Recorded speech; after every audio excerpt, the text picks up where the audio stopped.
We'll begin with our session 2, which is on food and agriculture, trade and competition. I would request the panelists to kindly come on stage to moderate the session.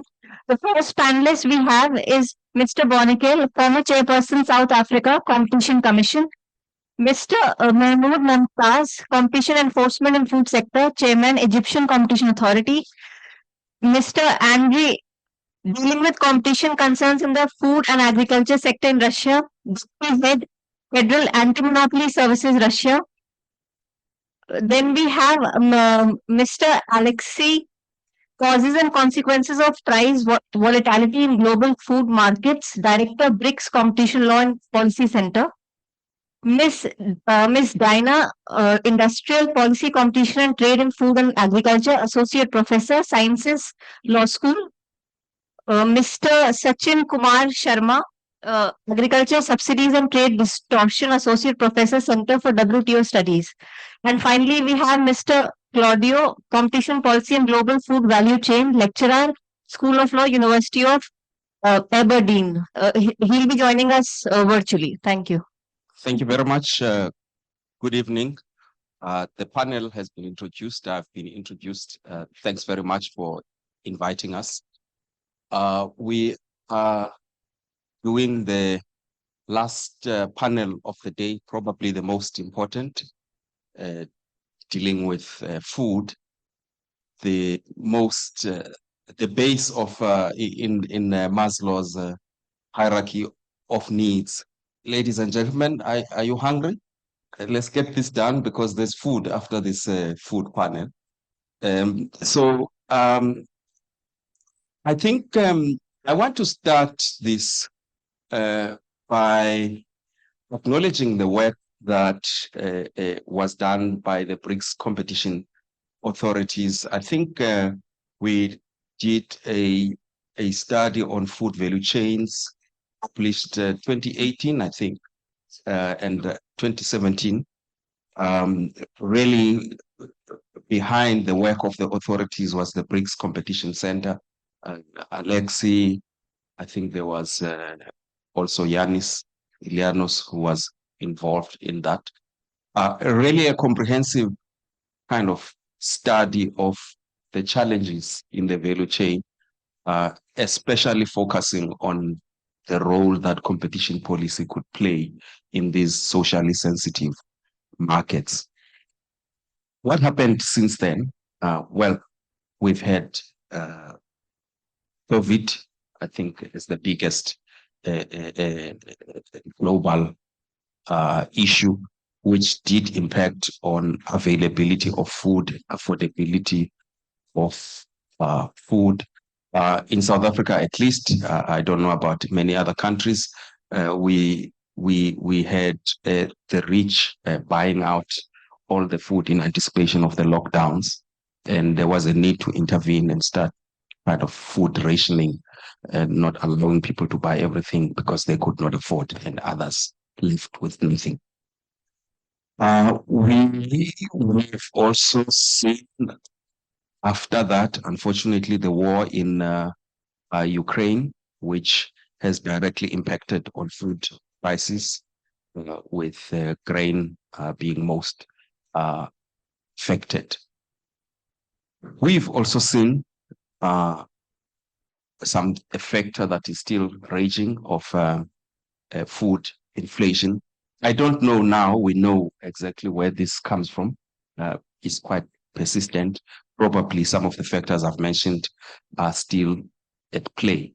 But we are in a very unusual situation. When we went to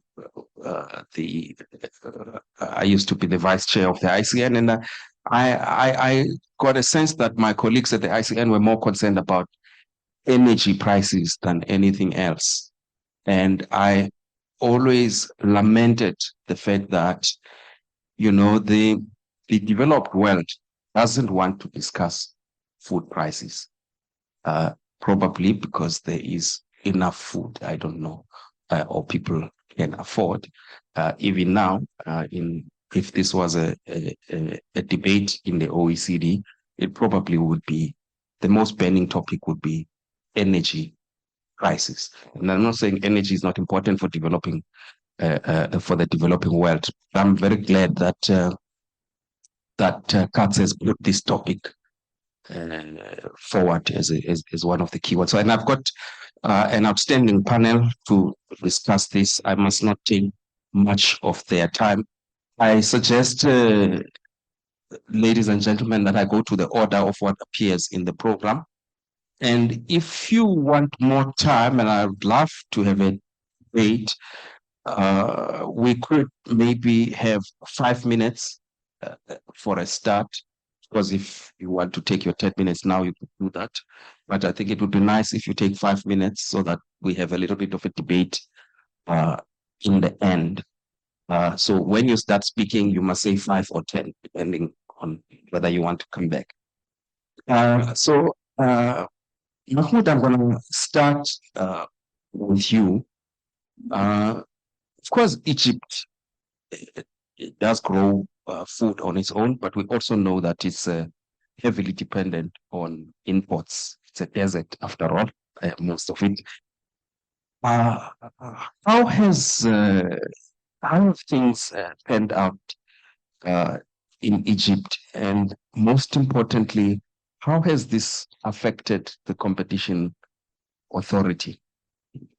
Well, thank you so much, Tembi. I think I want to come back, so I'll take only 5 minutes. So, talking about food, as you've mentioned, Egypt is considered, I think, the first importer of wheat worldwide, and hence, food for Egyptians, as you've mentioned, is the basic essential. And hence, we, as in the competition agency, we took several approaches to look into that matter. As I've mentioned earlier, into our strategy, we work on two pillars. One on competition enforcement, and here we build up a new tool, which is monitoring food prices, which is basically a price crawling tool, which grabs the information from different retailers' websites of specific essential foods that we pre-decided about it, and then here we can see if these food prices are moving into the right direction or not, and hence this economic intelligence here that we have reports to the enforcement department. In the enforcement department, what we took an approach which basically we screen the value chain as a whole. So we started from we had a case recently in regards to potato seeds. Egypt is one of the main exporters of potatoes worldwide.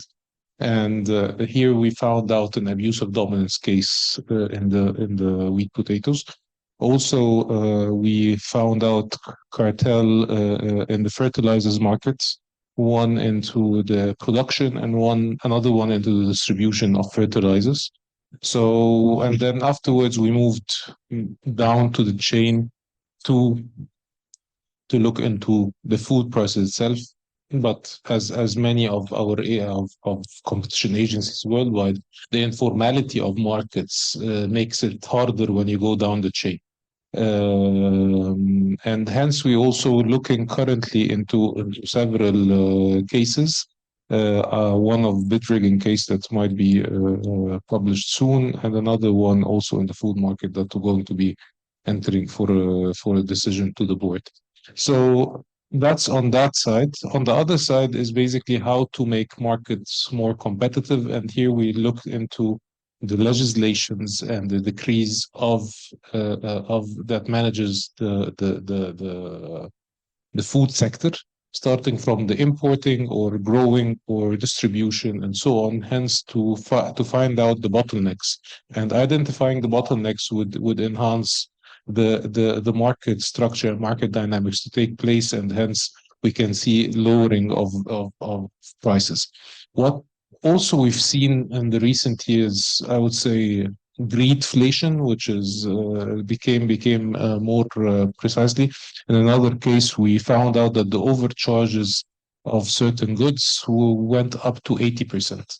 As I recall, in Connor 2014, a famous paper of overcharges, he was saying that cartels goes up to 30% and bid rigging up to 50% maximum. So now I claim that there is another number even in the price overcharges. So that's in brief what we've been doing on that side. And I'll stop here and then maybe I'll come back to have the discussion. Thank you. Yes, I'd like to come back to use this interesting issues, and I think it would be good to also hear how this has impacted on your major regulation and how you use that instrument in addition to what you have mentioned. Let's move now to another question, agency. Andre, France has been quite active in putting a spotlight on socially sensitive markets. I have read that Russia has experienced inflation. I think at some point you even put a stop to wheat exports, affecting everyone else. Can you please share with us your experience with this? Thank you, Tim. It's a pleasure to take part in this session for me. And talking about the our national experience from the point of view of law enforcement and advocacy of competition, we use some instruments and mechanisms.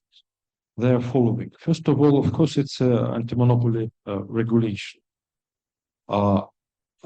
But talking about anti-monopoly regulation from the point of view of abuse of dominance or cartel cases, it's quite difficult to use the traditional instruments of enforcement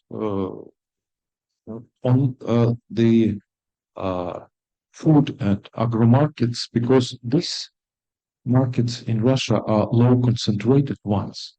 And on the most of this market, it's impossible to find the dominant company on the national level, and it's difficult to find the dominant companies on the local markets as well. Maybe the only examples are milk industry or maybe something else. But generally, it is country-wide markets with very wide boundaries, and the level of concentration is quite low to enforce the competition legislation. But what could we do in this situation?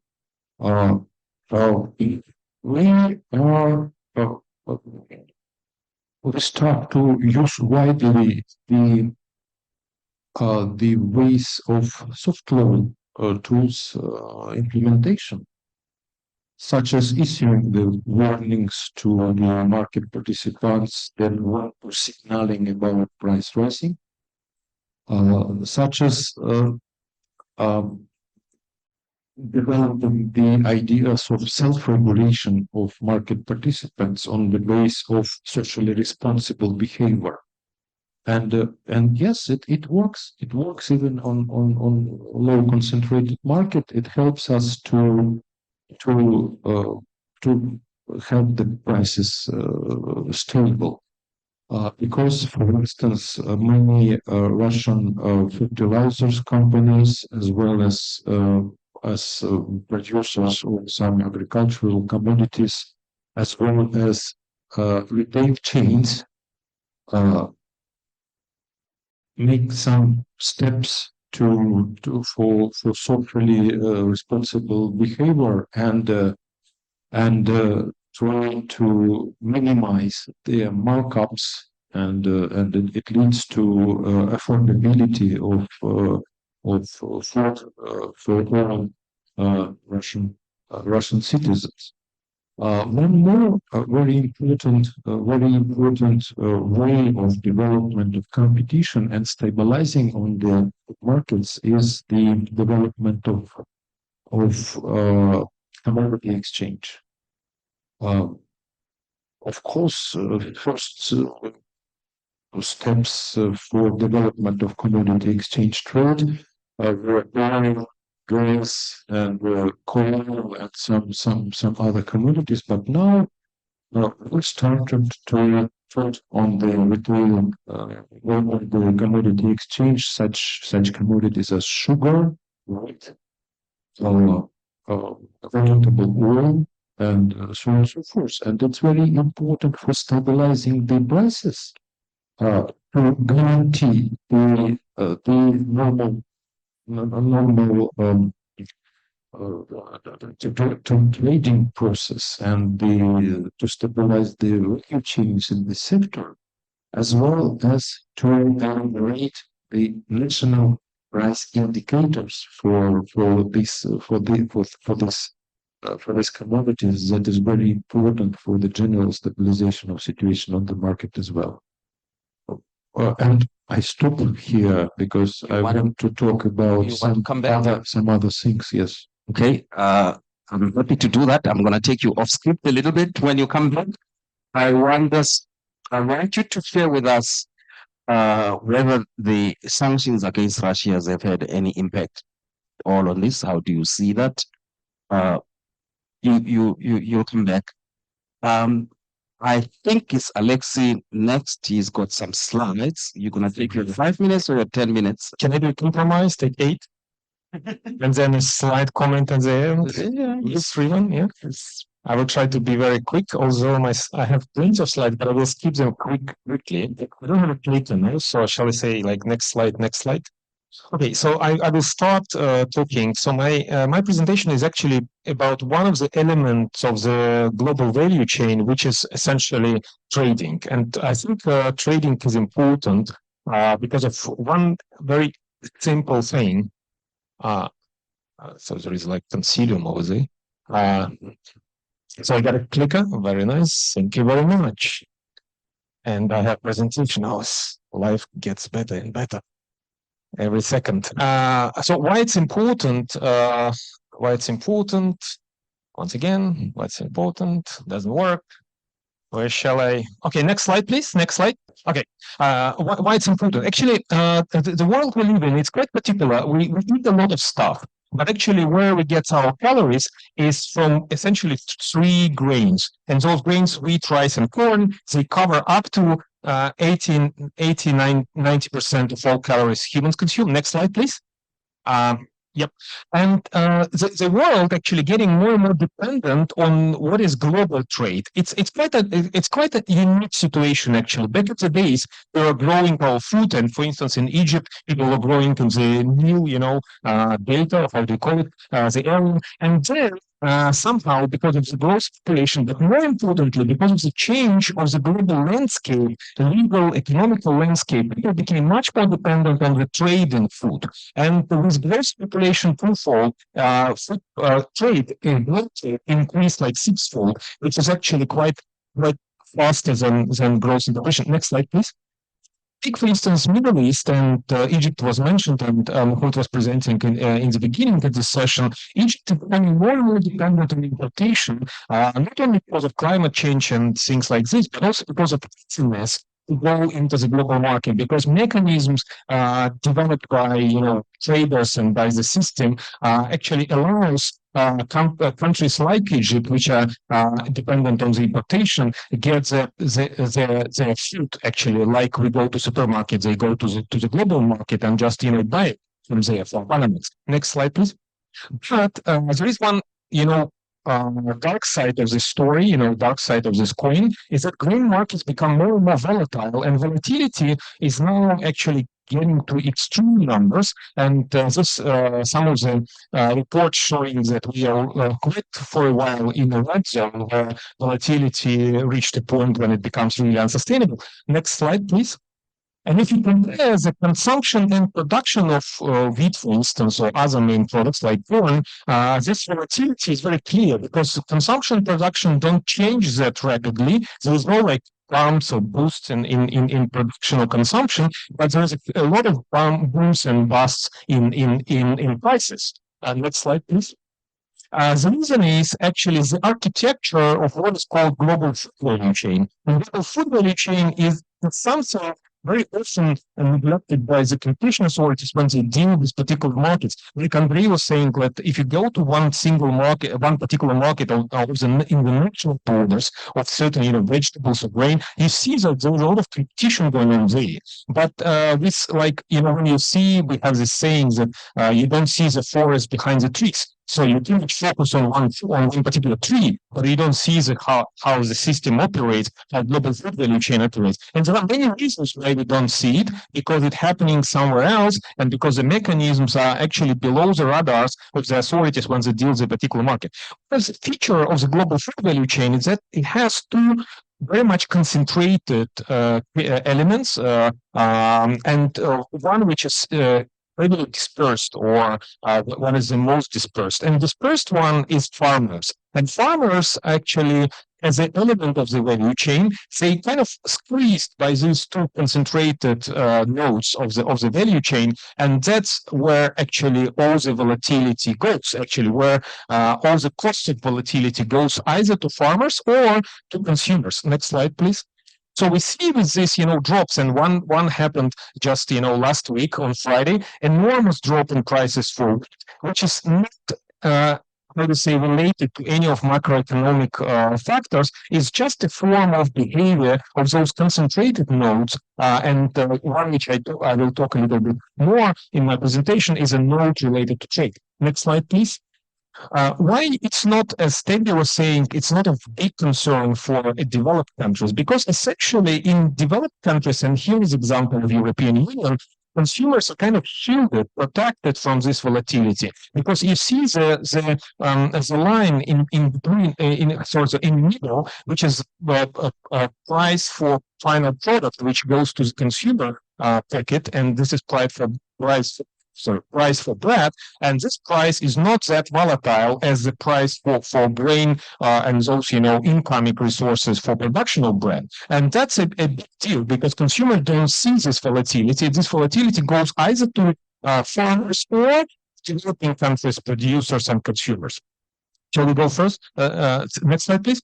Further, so global grain trade is essentially a monopoly. It's an oligopoly. Sorry, it's pretty much concentrated node with a few companies controlling it. And next slide, please. It happened to a certain extent by design. So it was not. So it was not like organic development in a way. There are many reasons, and I have number of stories, and some of the stories in our book, how actually we ended up with such a concentrated node in trade. But one important parameter I want to talk about is financialization. Financialization of value chain actually creates unique opportunities for certain players to collect and aggregate market power uncomparable to the market power of others. Next slide, please. In the US and to some extent in Europe, there was a massive deregulation of agricultural derivatives markets, and this derivatives, future contracts, OTC contracts, some of those, they were actually becoming less and less controlled and regulated by financial authorities, which allowed companies like IBM, Bunge, Cargill, those global traders to participate in speculative activities on those financial, essentially, markets. Can we go further? Next slide. Yeah. There was a kind of number of discussions on this, and most, active debate was back in 2008, 2009, 2011, when actually the volatility of prices ended up with Arab Springs and actually ousting of the government in Egypt and many other things. Because surge in prices triggered a lot of social consequences. And one of the clear reasons why this volatility happened was actually this futures market and financialization. report was commissioned by G20 to FAO, OECD, IMF, WTO, UNCTAD, names of those a bunch of organizations, and they finally decided, okay, it's very complicated, we don't know what's going on, but it's better to continue our research and thinking. Yeah, next slide, please. Yeah. At the same time, like UNCTAD in its development trade and development report was very actually direct, saying that it was essentially speculative activity in the capital market which led to this type of volatility. Next slide, please. And what was actually clear that these guys who became very knowledgeable about what's going on in the market, who know where supply goes, where demand is, where deficit could be, where scarcity, where excessive production, and so on. They became like knowledge kind of traders, or how do you say, brokers. So because they know stuff, they know the whole value chain. And for instance, Cargill is called the chain in itself. This company represents basically the chain. When they know about everything, they can trade much more effectively. Effectively from perspective of profit maximization, not effectively from the perspective of sustainability of the marketplace. In financial markets, as pure financial markets, this type of trading is called inside trading. Essentially, if you know something about the company financials and you trade with shares of this company, you consider to be a criminal because it's inside trade. But when you know something about commodity prices and you trade at the same time at the derivative market, which is a huge market of its own, you can't do it. So I'm close to that. Yeah, next slide, please. So financialization essentially created an enormous competition problem, which creates a lot of barriers for entry for small traders, and also enormous asymmetry in information. Go further. Next slide. Yeah, and I'm closing. So what they need, and that was actually even debated by OECD, the Global Competition Forum, is proactive position of the competition authorities from the perspective of global value chain. Next slide, please. We see a lot of market concentration happening there, and some of those having hidden forms, and some joint ventures which totally neglected when we talk about R&D. They go really easily, and authorities don't really go through this or use out, and that's a big issue of this hidden concentration in the market among these traders. And then go further. Next slide. Yeah. So, for instance, Kaja was very active, and it's apparently fortunate Victor is not with us, observing those joint ventures. But actually, this joint venture was cleared by all the global authorities around the world on the basis of innovation as a defense approach. And next slide. And one major which is coming is going to be on your table, competition authorities of the base countries. Be prepared to do it, because I'm not finishing. I'm not finishing. Just the last slide. But you had slides and they were interesting, so we'll forgive you. And you'll speak again depending on the generosity of your fellow panelists. So I want to move to Dina before we lose all the time. And Dina, you want to talk about industrial policy, competition, and trade in food and agriculture.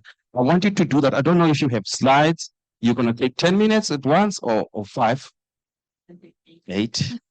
Okay. Competition authorities are very busy all over the world now, especially the developing countries. We've heard from Egypt, from FAS. I can say South Africa is doing the same, monitoring food prices. Should they be doing this? Is this not an industrial policy issue? Why should competition authorities be price regulators? Great. I think so. Great question. Thank you for that. Thank you for inviting me to be here. It's a great pleasure. In a sense, and maybe I'll start with that until my slides come up, is that for many years, I've been working on competition in developing countries, and I've been somehow waiting for the moment to actually be speaking about competition law in developing countries. So I'm really happy to be here, and I think this is the best audience to have for the kind of stuff that I've been working on for more than a decade. All right, so I'll move quickly through the first couple of slides. What I was hoping to start the discussion with is just a context about food insecurity, raising prices or rising prices. We've been talking about this already all morning. The role of competition and trade, and here I want to ask whether competition and trade law is contributing to the problem that we're facing, or can it be a solution that we can then pair with industrial policy? And in that sense, I'm hoping to then get to Tembi's question as well. So where this is basically situated is that we are facing an enormous amount of food insecurity because of a lot of reasons. We've talked about this already. COVID pandemic, climate change, water shortages, armed conflicts here and there, increasing every day, high levels of inflation, but also a competition and trade policy that I argue are incompatible with the kind of difficulties that our world is facing. So just to contextualize further on the next slide, please. If you look at the rising prices in food, and this is from the IMF, you see that it's not very clear, but the darker the color, the more the inflation is. And you see that most of the countries with the highest level of year-on-year inflation in food prices are situated in the global south. And this is particularly problematic, but in combination to that, if you see on the next slide, we have also rising commodity prices. So it's not just agricultural produce, but we're also here talking about the rise in energy prices, the rise in fertilizers. And we see that maybe it's not at the levels that it was at in the 70s, but we're already reaching enormously high levels in many of these commodities that are, unfortunately, and on the next slide, you see particularly faced in countries in the south. So you see that the countries, these are the 10 countries with the most people facing acute food insecurity. And these are statistics or data from IPC just this August. You see that, again, most of these countries are in the global south. And these are countries that combine that with a lot of other issues that are faced there. Poverty, inequality will just not be something that can be easily overcome. Now, the next slide we can skip through very quickly, but this is just to show that the most are affected are often net importers. And here you see Egypt, Saudi Arabia, Iraq, and Algeria, but also countries in South Asia. They are the most affected by these rising prices because they are the net importers, which gets me to the next part of my talk, is how does competition law and trade policy square with that?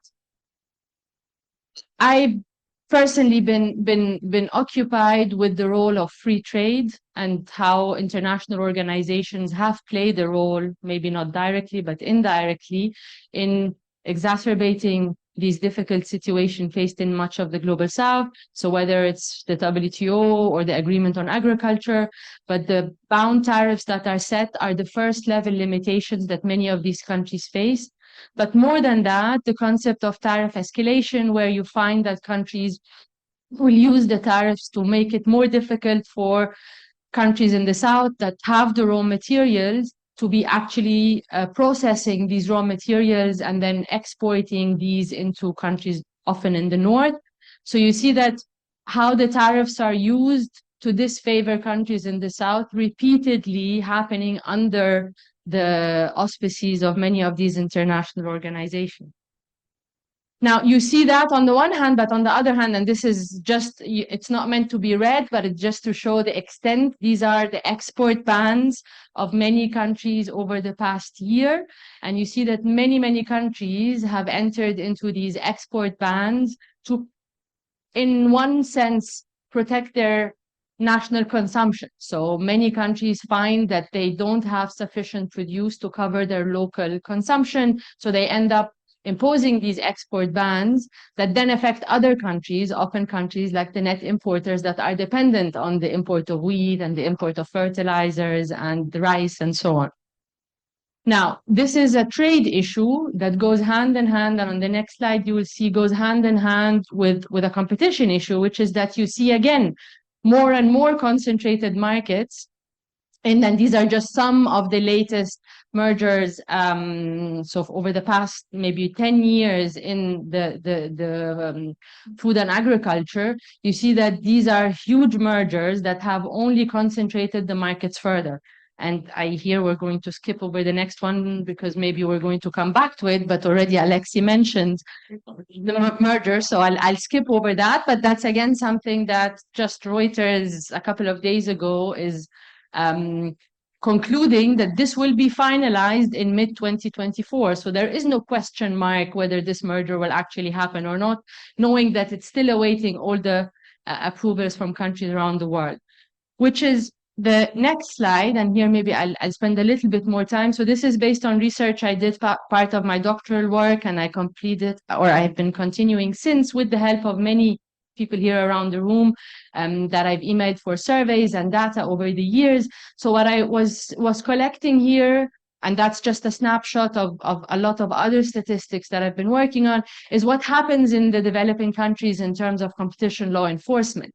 And this is just a snapshot of the merger. And these are countries that have merger regulations. So this is not countries that didn't adopt a merger review mechanism.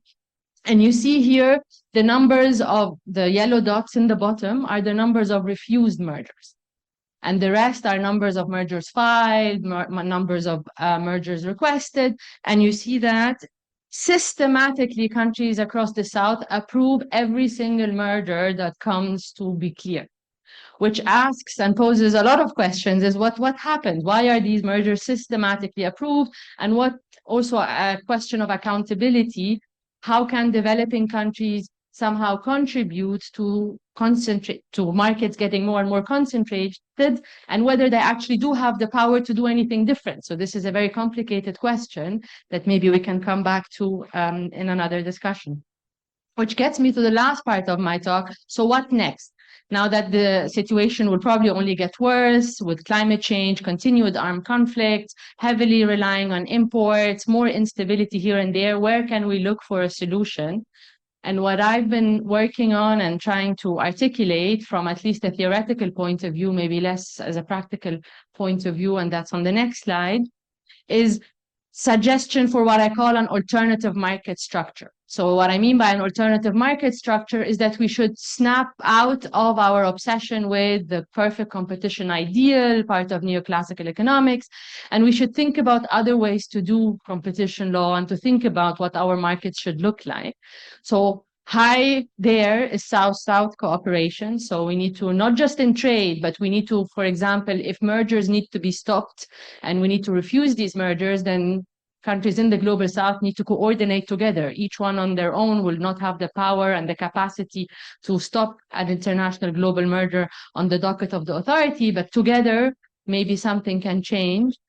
There also needs to be, in a way, what I call here, they need to encourage local production through lax competition policy. So this is here inspired by a little bit what Ajit Singh and Alice Amsden have written about what they call heterodox competition policy.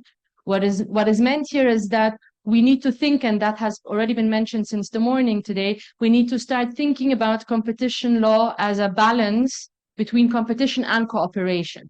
So it's never just competition, but it has to be a way to think about how our markets should look like. We prioritize equity, not efficiency. And we look at other countries for inspiration. And I think Alexi said this also earlier today, is that this is a ripe moment, because if we look around us, this is actually happening. And that's on the very last slide, what I call industrial policy, is that this is happening even in the West today. So if you look at the American rhetoric about America adopting a modern industrial policy, suddenly now we can start talking about industrial policy in the South. So for many years, this has been sort of outcast as the policy not to be spoken. But today, and that's what I mean, we can combine that with competition policy and say, okay, maybe we need to focus on industrialization. And we need to focus on industrialization, but at the same time, not affect the most vulnerable. And this might be complicated because industrialization often means that we're making our markets more concentrated, might mean that prices will go up. And I've written about this a lot, and I don't have time to speak about it here, but there is a way to combine that with what I call an active redistributive mechanism that we can think about through things like what are today fashionable to talk about, the ESG mandates, in a way socializing the firm, embedding it within a wider network that it's responsible for its community, forcing some of that surplus to be redistributed back to the workers, but also to the people buying the products. And in a way, this could fit within a development agenda, or what I also refer to a lot is the South African approach, fitting that within what is referred to as a public interest approach. So it snaps out of the competition obsession with markets, but think about markets in what I call this alternative mechanism. And I'll stop here and thank you very much. Thank you. Dina, you've also taken your 10 minutes. So you also are dependent on the generosity of your fellow panelists. And we do have two remaining speakers. That's why I'm still on time. So Sachin, you want to talk about agricultural subsidies and trade institutions. Yes, thank you. I'm going to speak on three components. One is agriculture subsidies, competition, and food security, and how it is linked with each other, and how the trade distortion impact the farm income of poor farmers. Now, if we talk about agriculture subsidies, I'll just give you some of the figures which the international agencies has projected that by 2030, the producer support global producer support may be around 1.8 trillion US dollar. And there is another thing in the WTO negotiation when you talk about, there is also talk about that to the flexibility to provide trade distortion subsidies would reach by 2030 would be around 1.5 trillion by 2030. So agriculture subsidies is a big issue. Now let's talk about competition. Now for the competition, there need to be a level playing field. And when we're talking about the level playing field, you see the situation of the farmers in developing and least developing countries. Most of the farmers, they face multiple challenges. They face infrastructure issues, marketing issues, credit issues, and the farm distress. These are some of the important things. And over and above, they face the import surges from the subsidized products coming from the other countries. If I give the one figure, let's talk about the per farmer subsidies or support under the agreement on agriculture, which many of the countries are giving. In many of the rich countries, the per farmer support per annum is more than 60,000 US dollar. And when we talk about least developing country, whether it's the Zambia, whether the Kenya or even Egypt, is around $100 to $200 per annum. So there is a huge difference between this. So agriculture subsidies also have impact on the farm income, and it's not because most of if the rich countries give high level subsidies, it's hamper the competition. It also adversely impact the farm income of poor farmers, and majority of the farmers in least developing country and developing countries are low income or resource poor farmers.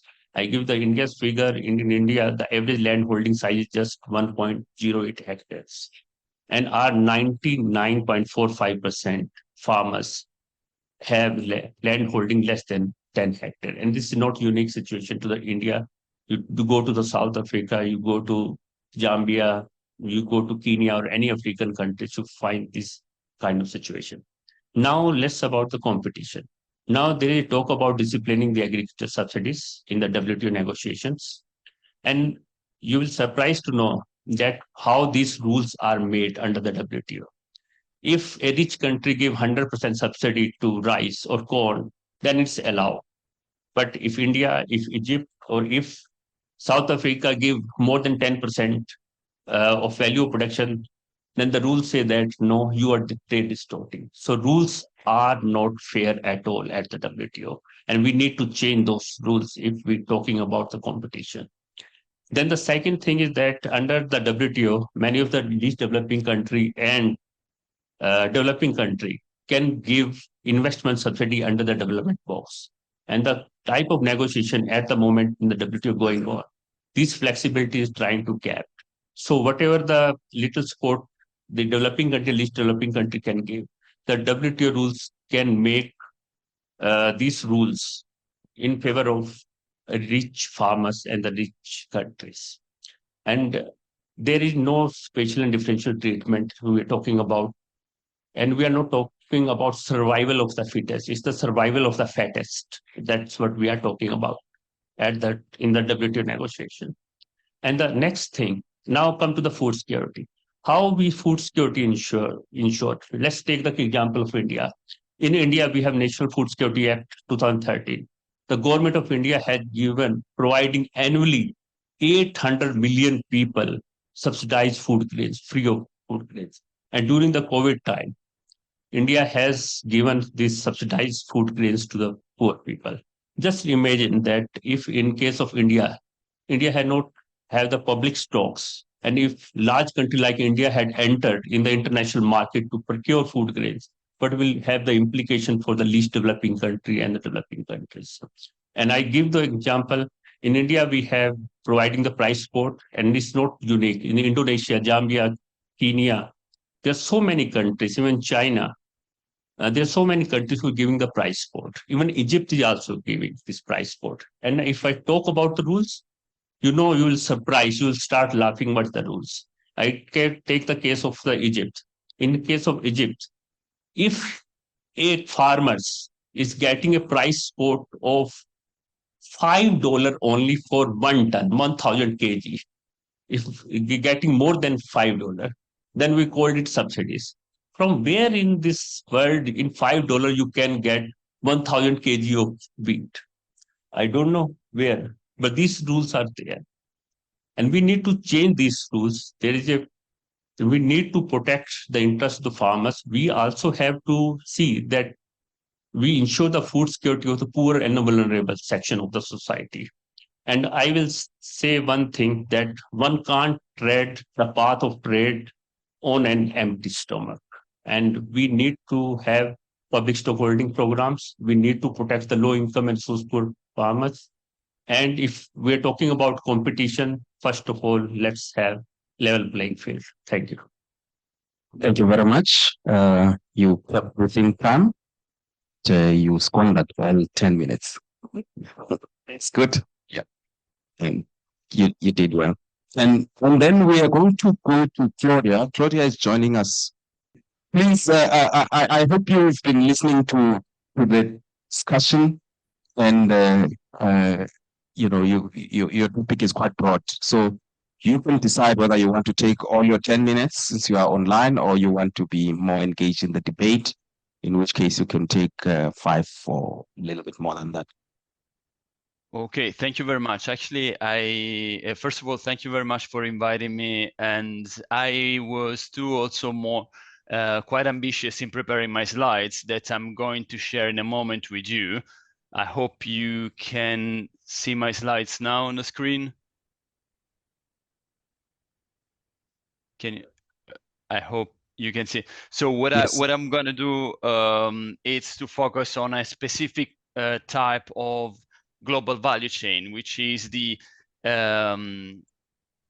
ICT global value chain, and in particular focusing on data ownership and its effects and impact on both social and environmental sustainability. So again, I've been probably a little bit too ambitious in preparing the slides, so I will have to lift or skim through them. But hopefully this will make sense, especially for this panel. And I think it can complement quite well what has been said so far. So what I would like to do is to focus, as I said a moment ago, on ICT in global agricultural value chains.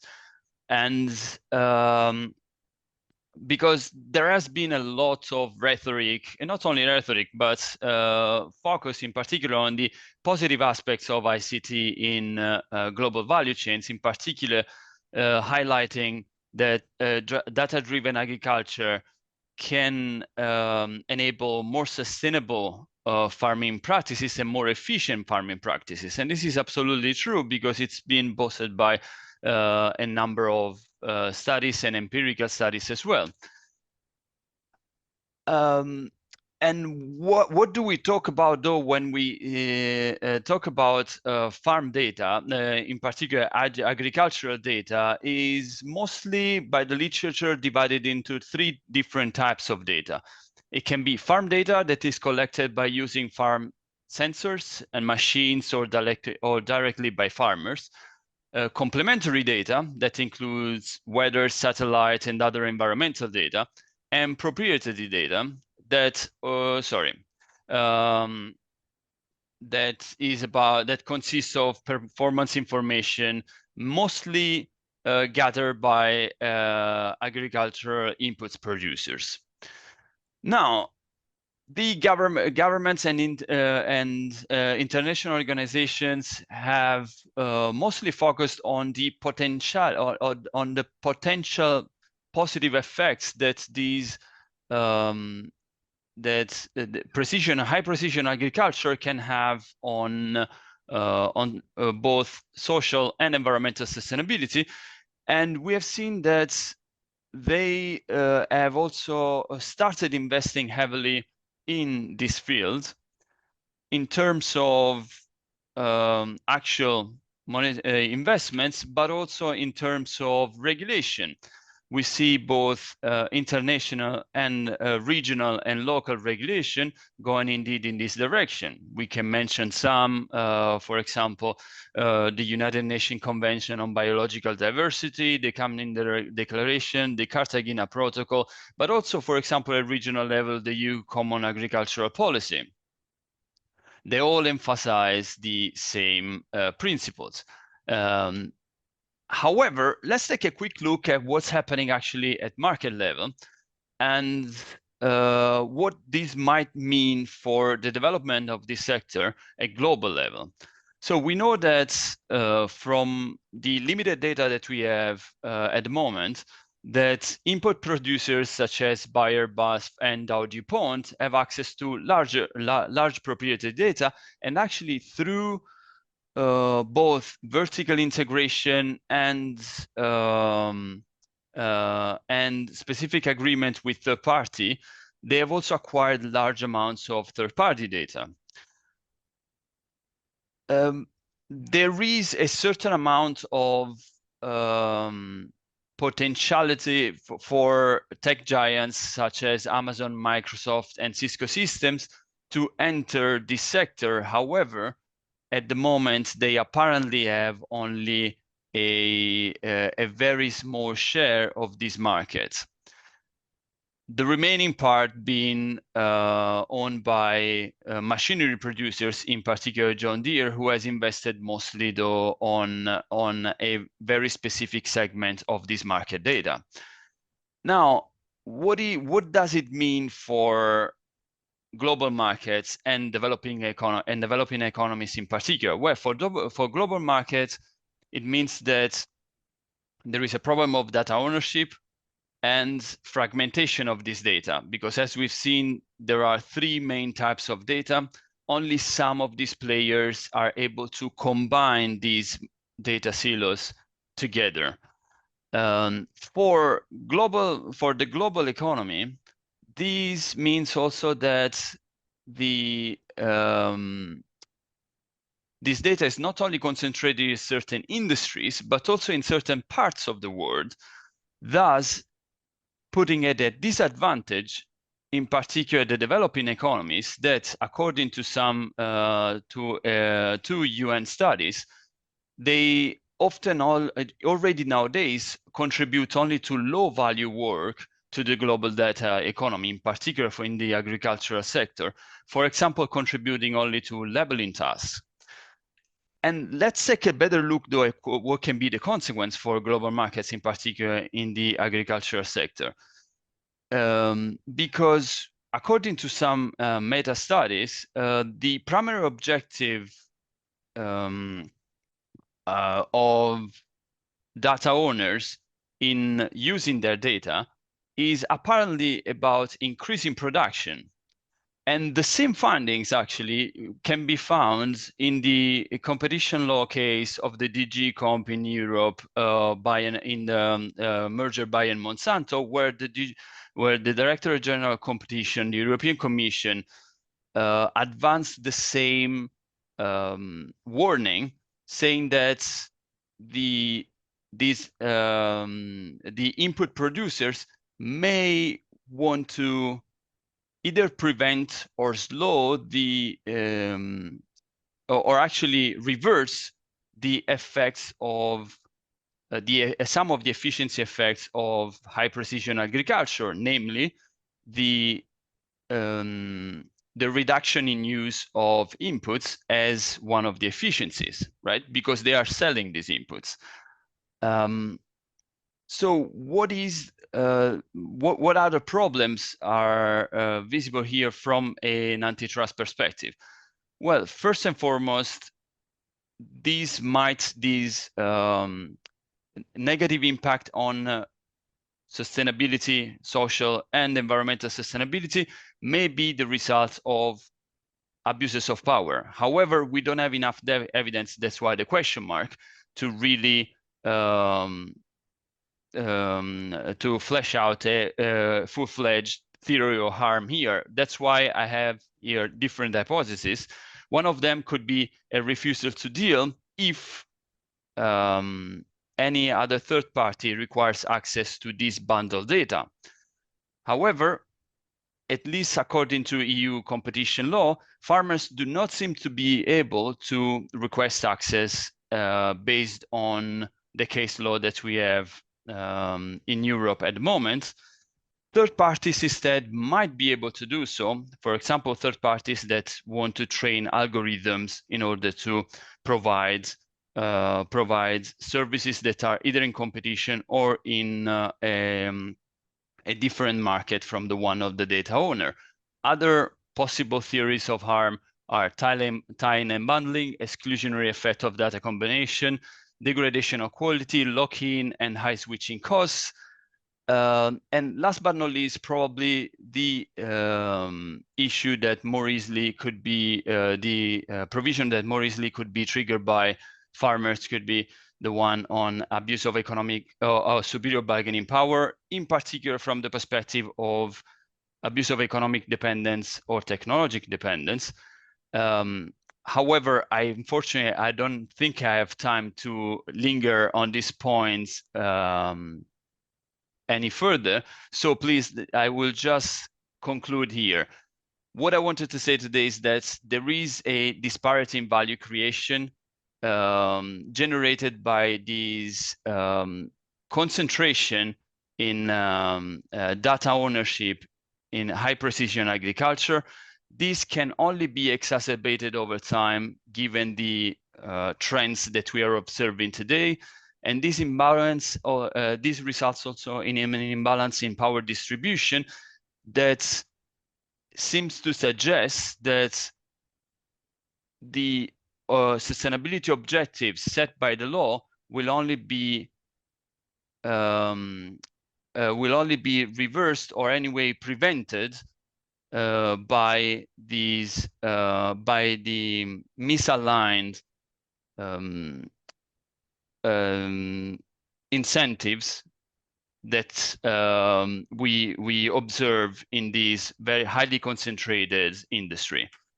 Hopefully, I didn't use too much of my time, and I managed to go through all my slides anyway. Thank you. Thank you very much. These have all been very interesting presentations, and you've taken your 10 minutes. But what I suggest we do now, I'm going to give priority now to the audience. If anyone has like a burning question, just raise your hand. Otherwise, we're going to continue with the debate here on the podium. Hi, good evening. Thank you very much for that interesting discussion, though I missed majority portion of it because I had to take a call. But being a very novice question, what's the impact of global... Oh, sorry. I'm Rahul Banerjee. I'm the Managing Director at Rice & House. We are a policy research think tank with the Ministry of External Affairs. a very obvious question for the panel, whoever wants to answer. What is the impact of geopolitical competitions, especially right now, on domestic market competition, especially related to food prices? Thank you. Maybe we'll take your question, Teresa, as well, and then we'll come back.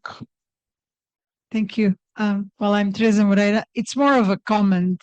Thank you also very much for the presentations. I think this is a very, very important issue. And I have to say that some years ago, Alexei and Yanis Lianos were the ones that, from my point of view, really identified this as a key issue from a point of view of competition law and policy, namely taking into consideration developing countries' interests. And it's deserved that you get the credit because, frankly, it's the first research that I came across.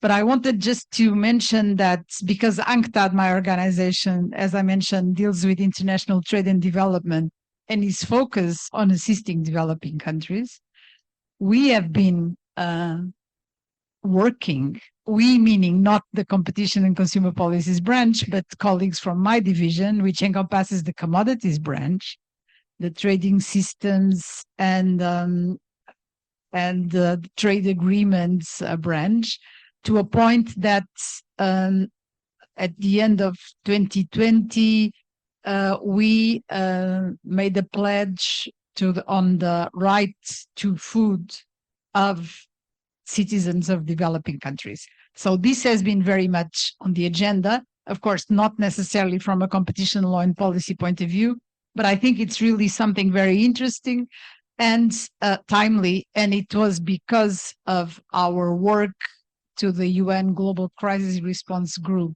that we analyzed the impacts on food, on energy, and of course on financing for development. I also want to say that in any case, this connection between trade and competition goes back to, and I look at Dr. Sharma, to the, of course, WTO, the World Trade Organization, and the working group that as of 96 was created to explore the links between trade and competition in order to maybe explore some sort of multilateral rules, binding rules on competition. And we know that it will be 20 years next year that because of developing countries, but trade ministers of developing countries, that this topic was dropped. I think increasingly in Geneva, because it is the international trade hub, we have been hearing more references to trade and competition. But there are so many other priorities, like with the e-commerce, like, of course, with agriculture, like with the agendas for upcoming ministerial meetings that we are not yet at.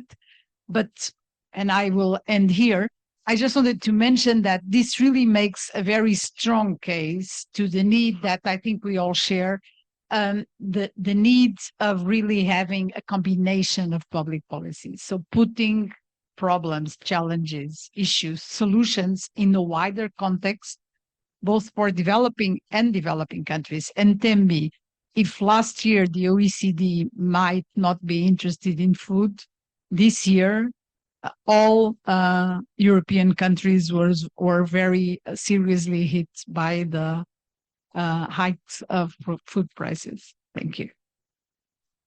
Thank you, Teresa. I don't want to say I'm glad, but I think it's a good direction.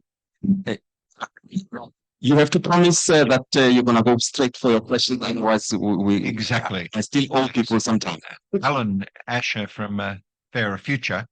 To what extent are humanitarian supplied food aid to countries like Egypt, in other words, very cheap wheat and things like that, part of the problem because of the impact that that has on domestic production? Short and sweet. Very. Next one. May I? Thank you. May I? Very quick. 10 minutes is possible to speak 10 minutes? A little more? No, Do you want to be quickly. kicked out? No, very quick. So, Ettore Lombardi from Italy. So, very quickly, I would like to ask you. In general, we spoke about trade competition, speaking about sustainability. Before Teresa spoke about new trends and so forth. Sorry if I called you Teresa. I consider you as a colleague. What I would like to know is what is your idea regarding, for example, the food creating laboratory, the insects that are used for wheat or the cultivate meat. So what is the impact of these new ideas, trends, I don't know how to call it. For sure, I won't eat these kind of things for sure. But is it possible that there is an alteration on competition in trade? And is it possible that we will have a world divided in two zones? The zone A, where the food is very high quality and good, and the zone B, where the food is less nice and probably packed in a nice way, but not very healthy and good. Thank you. Let's leave it there on that note about insects. So you all have the questions. What I suggest we do, you're gonna all have a chance to address the questions, but I do owe all of you who wanted to make comments on measures. So I want to start with that and then come back to these questions. Competition authorities, you have your 5 minutes that you had reserved. I don't know who wants to go first. There has been a challenge already that's been placed about by Dina on the effectiveness of measure regulation, given that she says almost all measures were approved. And did you want to pose a question on measures, Alexi? Maybe if you did, you could now. I said I had you challenging the competition authorities. A question from me would be very simple to competition authorities, whether they can really use GVC, global food value chain, global value chain methodology for reviewing this merger, or it would also like escape and get like easy treatment. Like whether this methodology is possible these days and how preparation, I mean, preparation is a key, I think. So my question is how section F actually, which was quite actively elaborated on at UTAT recently, I mean, section F of UN set of principles, it should work, it should start working. Why wouldn't we trigger it in this particular case? So two questions, GVC and section F, preparation. Two authorities. And other members of the panel wanted to talk about measures? No? Okay, let's get to the competition authorities then. Yes, talking about measures, I'd like to stress one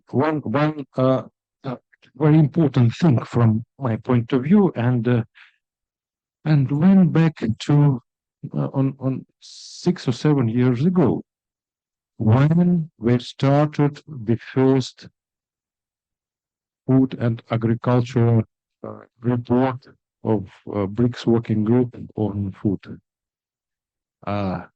made actually by Future, at that time BRICS Competition Law and Policy Center, but people who then became the members of the center. From my point of view, the most important outcome of this report was that mergers in traditional sectors like agriculture are not be estimated and examined in traditional way, because even in these sectors, any merger, any acquisition, any combination or concentration goes together with the process of digitalization and globalization. First outcome is that it is nearly impossible to make good, right, and effective and implementing decision in one country by one and only competition authorities, because everything is global. Second very important outcome, for instance, for Russian competition authority, for the FOS, because we use these results of BRICS Competition Center report in our practical enforcement. For instance, in Bayer Monsanto case, It's not about seeds. It's about big data. It's about new technologies. It's about huge amount of knowledge and about huge amount of money invested in this knowledge and cooperation of big owners of knowledge, data, experience that can manipulate behavior both of farmers and final consumers is very important. Is very important, and we couldn't ignore it during the examination of merger cases and during the making decision on this. That's from my point of view the most important part of new approach to mergers and acquisition examination, and it should be implemented in practical life. And I think that's the answer for Alexei's question as well. Yes, Egypt. Yeah, so unfortunately, I don't have much to say because, as most of you know, we didn't have merger control regime since I don't know when. But happily, the good news, December 2022, the parliament approved the new merger regime. Now it's not a full happy story yet, but because we need to wait for the executive regulations to come out. But we're currently utilizing another platform, which is the COMESA Competition Commission. Being part of COMESA Competition Commission means that we have a regional body that needs to look into mergers. And actually, there is a very good collaboration and cooperation between our agency and COMESA. And we do investigate the impacts into local markets for COMESA. So this is part of our take. And we also didn't stop there. To be very frank, we currently working also closely with a couple of ministries. So for example, the Ministry of Health, we have an agreement or a cooperation, you name it, that any merger acquisition happening within the healthcare sector, i.e. hospitals, medical devices, medicine, and so on, they would not approve it until they take our opinion on this matter. So that's why we try to use an unorthodox way of moving around until we have the regime operating. And that's why also I think what we've heard there, I think it's making it very interesting, for example, in these major cases, to look into regional efforts, and maybe afterwards, now with the continental African free trade area and having a competition agency, that would be a much powerful tool to look into these matters in a very effective way. And collaboration and cooperation between competition agency until we achieve this level is crucial to look into these cases that would not impact one country, but rather would impact most of these countries in the south. Thank you. Thank you. We now are at open time for these questions that were asked. Maybe we should start online, because there's always a risk of getting cut off. Claudia, do you want to address any of the questions? I was interested, actually. I was going to ask you about what do you suggest should be done? I mean, you left a few questions about theories of harm. It looks like the train is moving and it's almost inevitable that this data for precision agriculture is going to be used. Do you have any solutions? I know academics are not always good at this. Do you have any solutions for us, ordinary people? Yeah, so it's true. We we love theories, but very often don't find them rooted into practical solution. But yes, so a first part of the solution, I believe, is, and this is my academic soul saying that, is developing more knowledge about these markets. So studying. So one of the main problems at the moment is that we don't have enough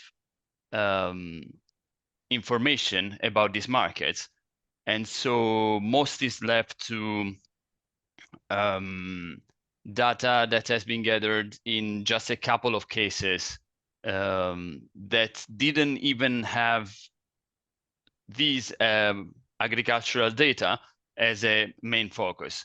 However, that being said, more can be done from the competition law perspective, first and foremost by prioritizing enforcement in these areas, exactly because of the exacerbation of issues that might not seem to be at first blush as so directly related to competition law enforcement, such as the negative impacts on social and environmental sustainability, but that are the result of an abuse of dominance anyway.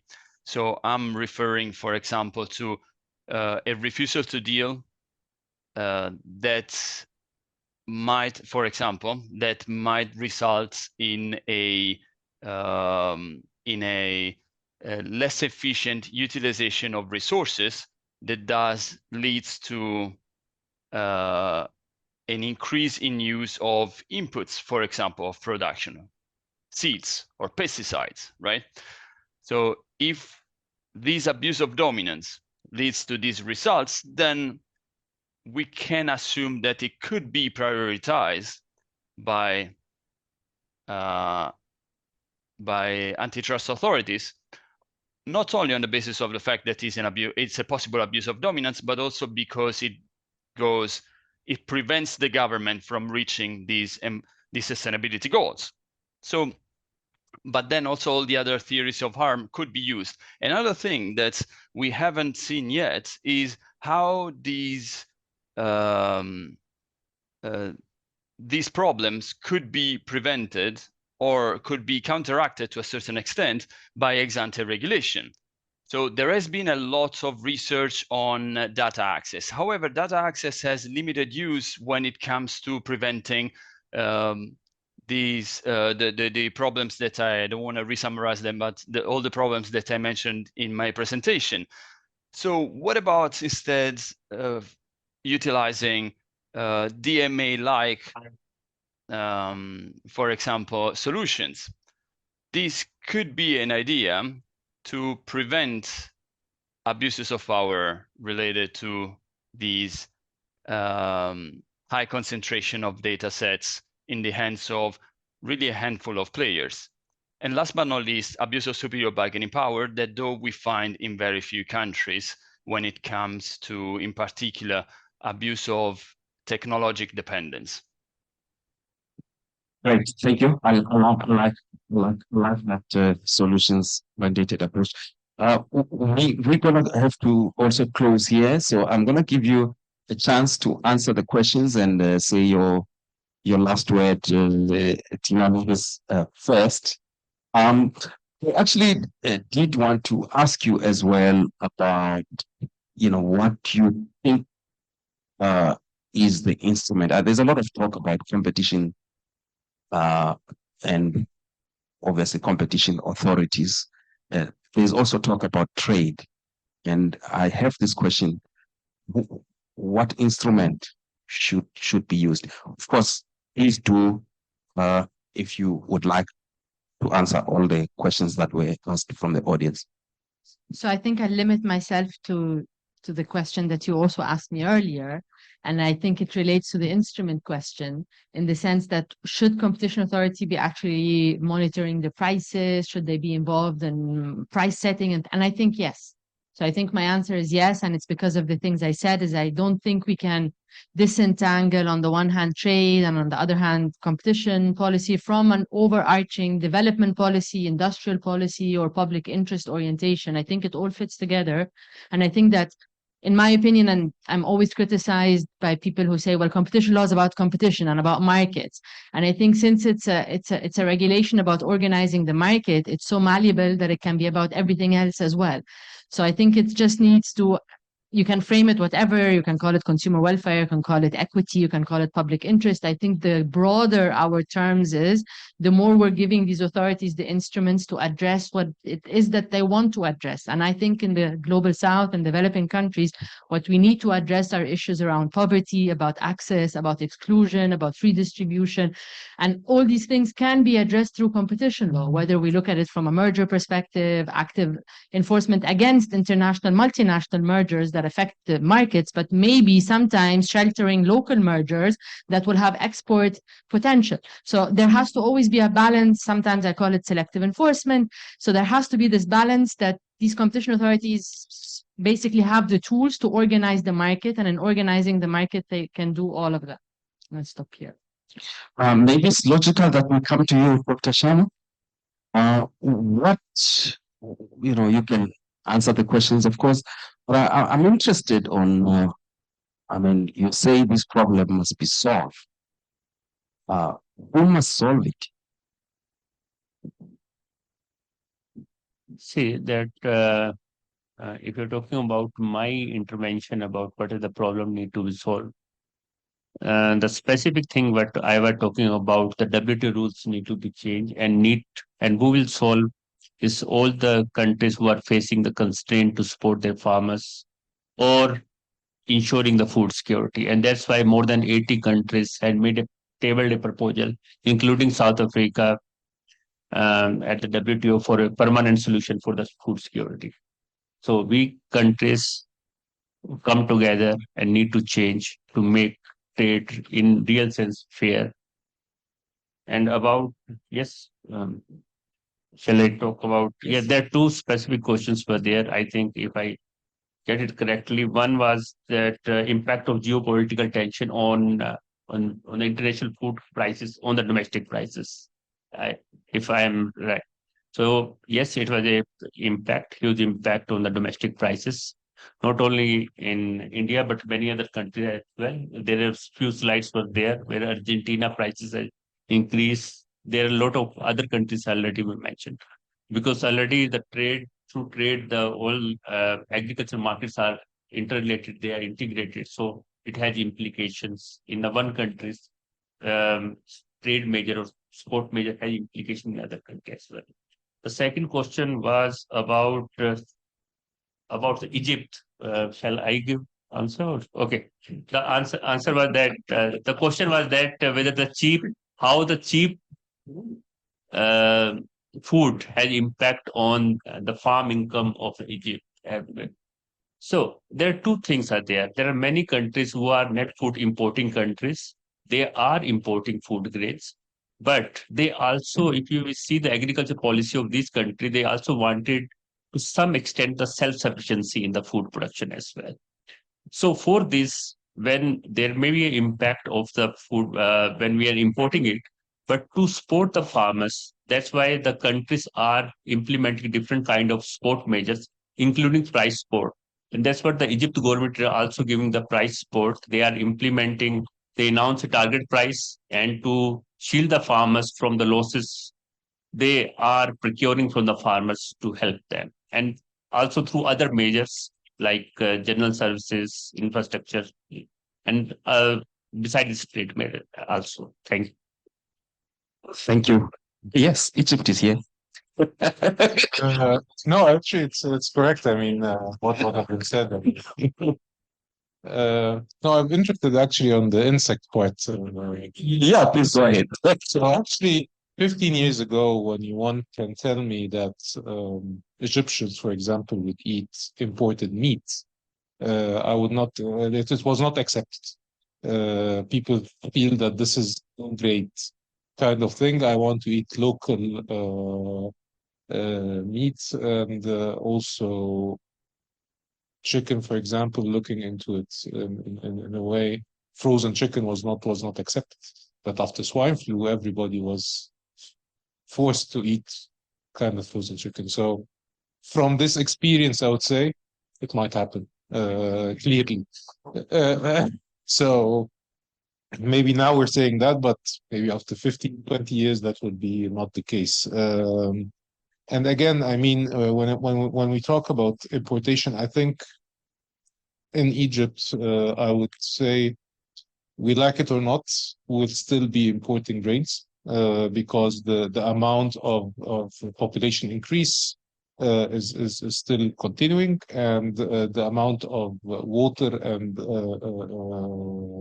is limited, and hence we can satisfy a portion, but not 100% at all. So we will always still be importing, and that's why going back to the fluctuation of prices, actually the Egyptian government suffered around 12 billion Egyptian pounds difference between the price of wheat that had been purchased prior to the war and post the war. And hence, this was not applied to consumers because, for example, bread is subsidized. So it was absorbed within the government budget. Hence, the government budget would be limited to put investment in other parts of the economy. Hence, I think this is a ripple effect that everyone can understand. Thank you so much. Thank you. Let me now turn to the Russians. I'll start with you, Andre. You can answer any of these questions, of course. But I found it interesting that you were talking about the establishment of these commodities exchanges. And Alexei, on the other hand, was critical of the financialization of these markets. Sounds like a contradiction to me. We have this we have these commodities trading platforms in South Africa, and they tend to use a kind of pricing models that are somewhat artificial, like import parity price. You know, you could have a surplus of grain, but they're still going to use the international price for that.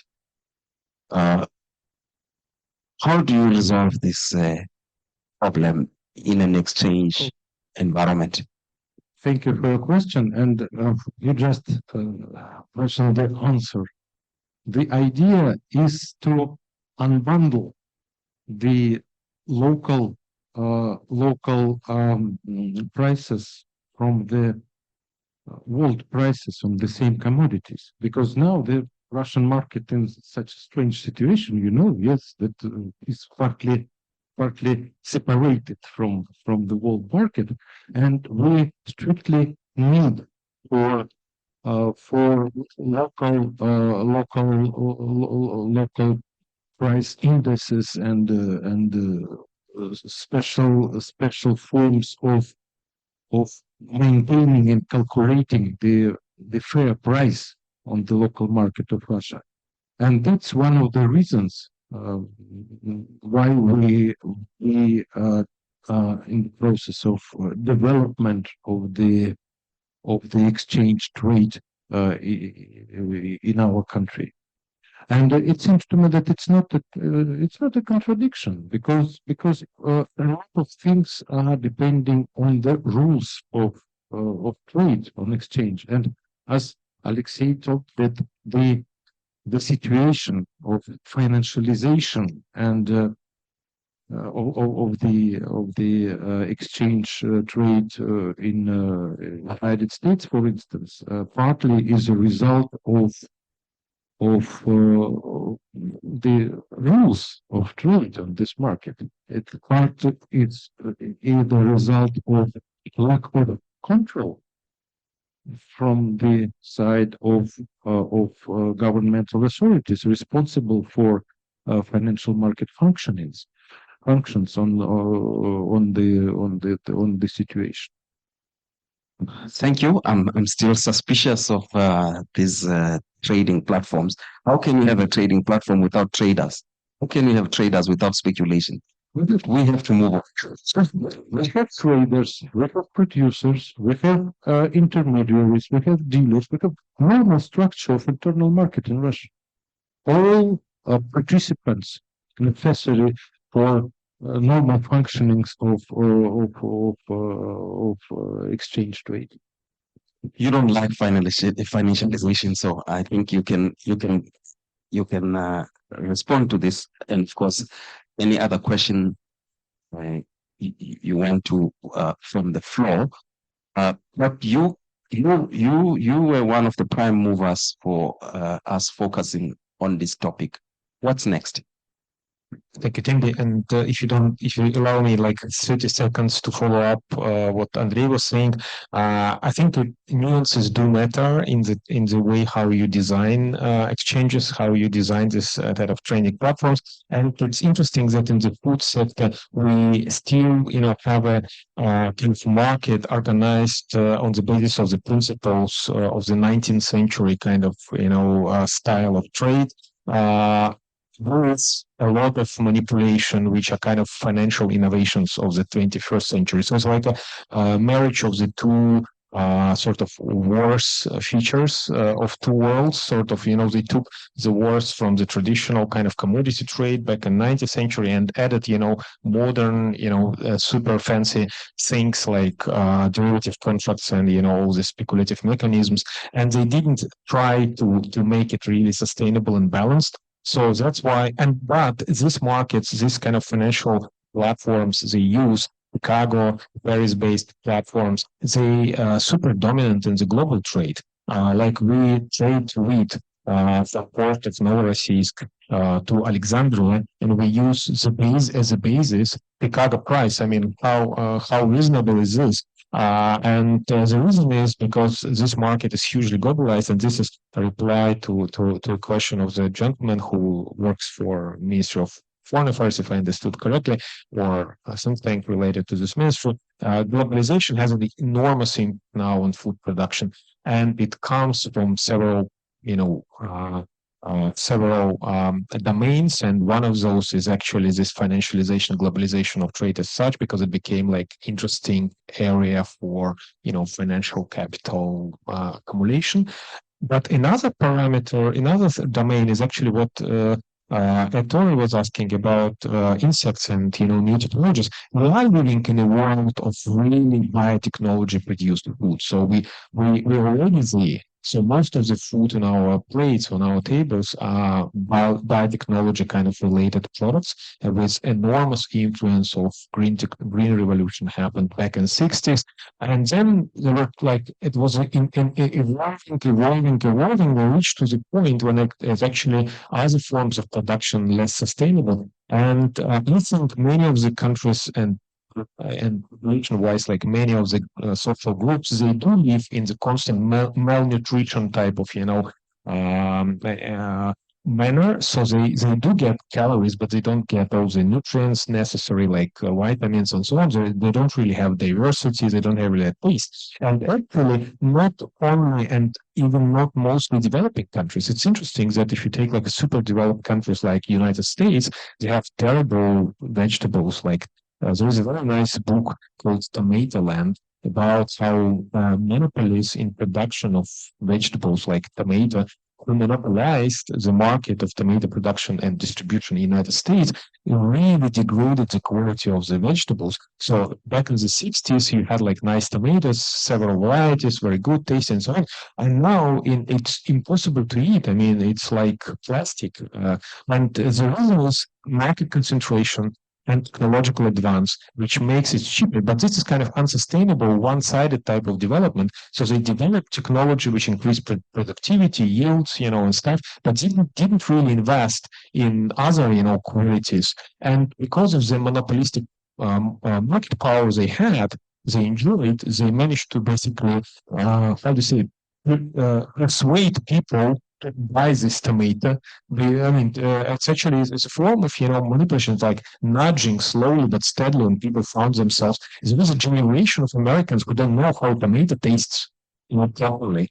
They don't, and as they don't know it, they're not interested. Sorry, and only coming to developing countries, I know some of the countries in the Middle East, we had actually this discussion back in the restaurant in Moscow about Uganda's quality of food, and you were saying like in vegetables in Uganda tasty, which is like very different from what many advanced markets have. So I do think this technology is one of the parameters which does change markets, and markets are transformed under these technological advances and changes, but in many instances, they transform into, worse conditions than they were before, economically wise better, and giving more profits to the producers and distributors, but the consumer wise, I mean, they could be less.